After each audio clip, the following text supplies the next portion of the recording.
qual que é a dica que você traz hoje aí de inteligência emocional, né, de autoconhecimento? O que você traz pra gente hoje, que é 2 de agosto, tempo voando aqui de 2022? Vamos lá, Marina Mazzoni na rádio. Tempo voando mesmo. Então, fiquei vendo muita repercussão nas redes sociais, né, do que aconteceu com a família do Bruno Gagliasso, da Giovanna Elbank, em Portugal, que teve uma mulher branca, né, que foi num restaurante e proferiu ofensas racistas contra os 2 filhos, né, do casal, a Titi e o Blast, eu acho que esse é o nome do garotinho, e uma outra família de angolanos, eu acho, de 15 pessoas, mais ou menos. A Giovanna Elbank ficou nervosa, brigou com a mulher, o Bruno Gagliasso foi lá, chamou a polícia. E eu fiquei pensando muito assim, nossa, como que a gente vive momentos em que a gente sente raiva, né? E eu acho que a raiva é interessante, assim, pensei, vou levar o tema da raiva para a coluna da Rádio Mais Brasil. É um grande mito achar que a pessoa que tem inteligência emocional, a pessoa que a gente considera zen, não sente raiva. Todo mundo sente raiva. A grande diferença é que a gente pode aprender ferramentas, né, para regular essa emoção e escolher como agir a partir dela.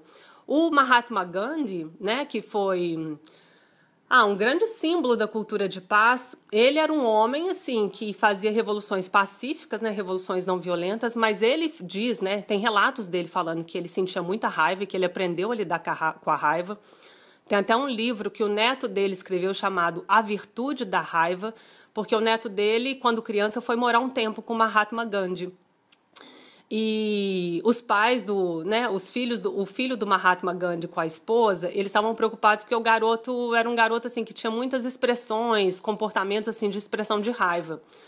E eles pensaram assim, vou levar o garoto para passar um tempo com o avô, porque o avô é uma pessoa que aprendeu a lidar com a raiva dele. E, de fato, nesse livro ele conta um pouco das lições que ele aprendeu com o avô e de como que o avô lidava com a raiva e como que o avô transformava a raiva em ações positivas para a transformação.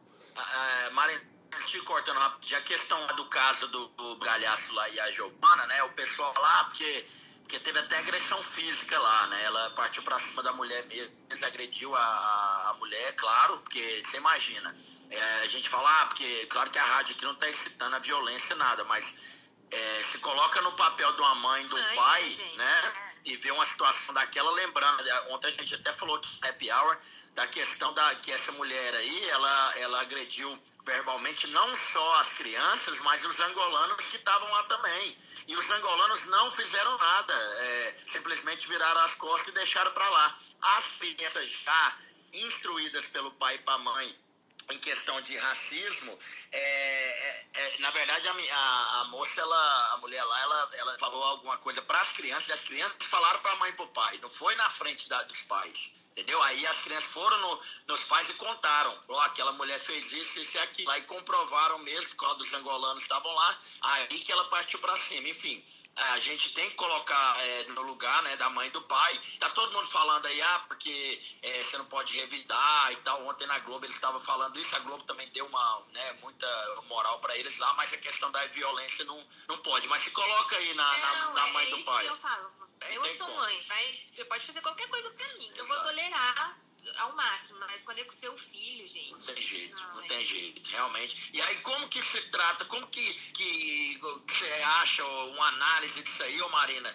A questão da raiva, o que você acha? Você acha que realmente é um instinto humano mesmo de ir pra cima, de agredir, ou você acha que tem jeito, mesmo no auge da raiva, de não partir pra cima da pessoa e agredir fisicamente?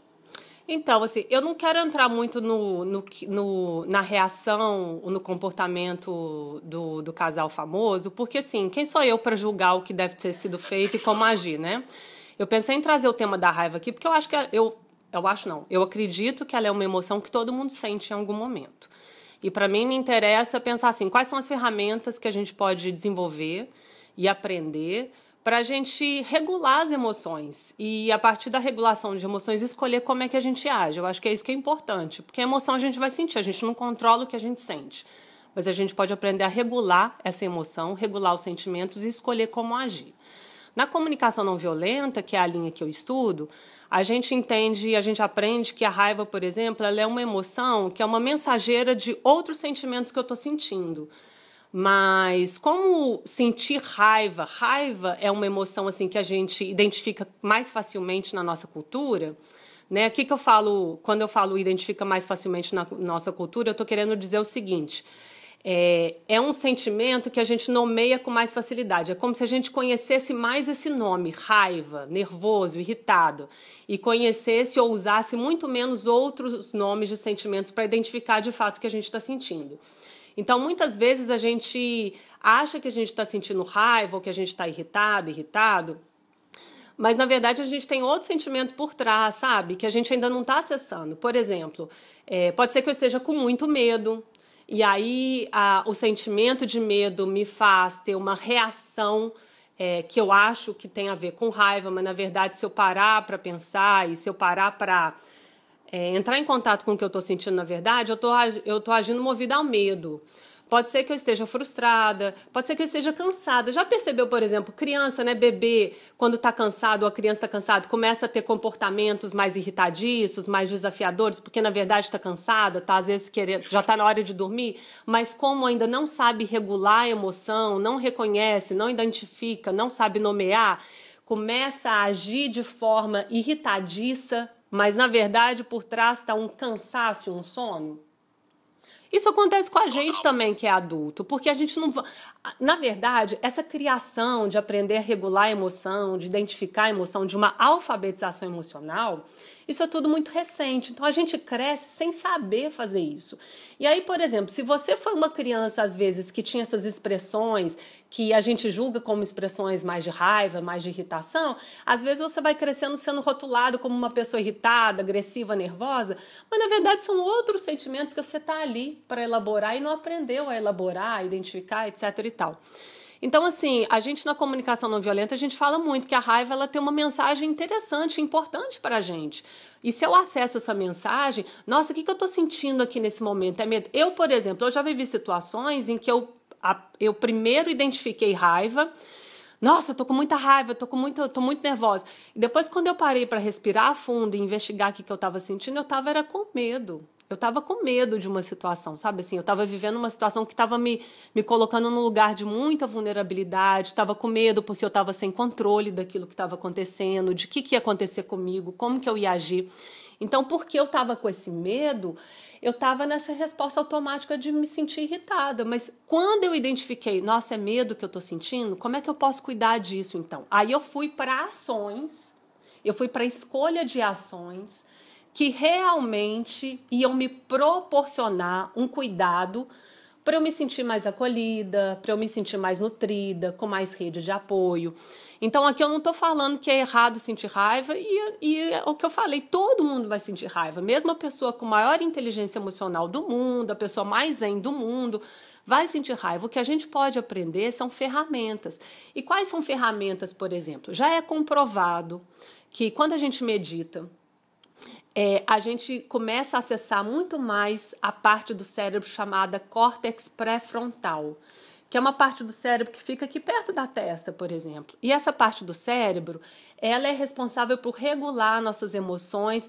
É essa parte do cérebro que ajuda eu sair dessa reação imediata, sem pensar, para eu ir para algo que eu posso, de fato, escolher o que eu estou fazendo. E eles falam que quanto mais a gente medita, mais a gente vai praticando esse exercício de aquietar a mente e entrar em contato com a gente, mais rápido vai ficando essa diferenciação entre a reação imediata e a ação. É como se a minha regulação emocional fosse ficando mais rápida, mais ágil. Isso é uma das ferramentas. Agora, a meditação ela existe de várias formas, né? Tem gente que vai sentar, vai fechar o olho e vai meditar. Tem gente que vai fazer atividades que vão convidar as pessoas para uma presença, para uma atenção, para um foco grande, e isso ajuda também. Toda vez que você está fazendo algo que você está super concentrado, um trabalho manual, um tricô, um crochê, uma cerâmica, algo assim que te coloca no momento totalmente presente, isso vai ajudando a mente também a estar no presente, a ficar menos reativa. Você medita, Thalita? Você faz meditação? Não, nada. Você não tem um momento assim que você para, igual ela tá falando, faz alguma atividade calma? Gosto de ler. De ler? Então, assim, buscar esses momentos em que a gente está em contato conosco e que a gente pode trazer a mente para o presente, aquietar, por exemplo, isso é muito importante para desenvolver essa agilidade emocional. Porque aí a gente vai ficando menos reativa e reativo, no sentido dessas reações imediatas e automáticas que depois a gente até arrepende do que está fazendo, e fica mais ágil em cuidar daquilo que é escolha de ação, sabe?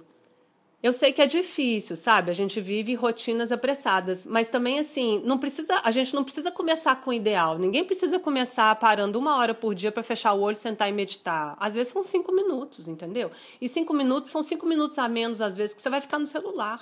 Eu vejo por mim, por exemplo, a diferença que faz no meu estado emocional, na forma como eu vou lidando com as coisas que acontecem, quando eu tô com essa prática de parar um pouquinho para respirar fundo e me centrar. E aí, quando eu percebo, por exemplo, que eu tô ficando, às vezes, irritada com alguma coisa, em vez de eu entrar numa ação, entrar de alguma coisa, eu parar também para respirar um pouco fundo e pensar assim, o que eu quero fazer de verdade? Não é que eu vou deixar de fazer alguma coisa, não é que eu vou sentir raiva e vou deixar para lá, mas é eu trazer minha consciência mais para a escolha e menos para uma reação automática, sabe? Que nem sempre cuida mesmo daquilo que eu tô querendo.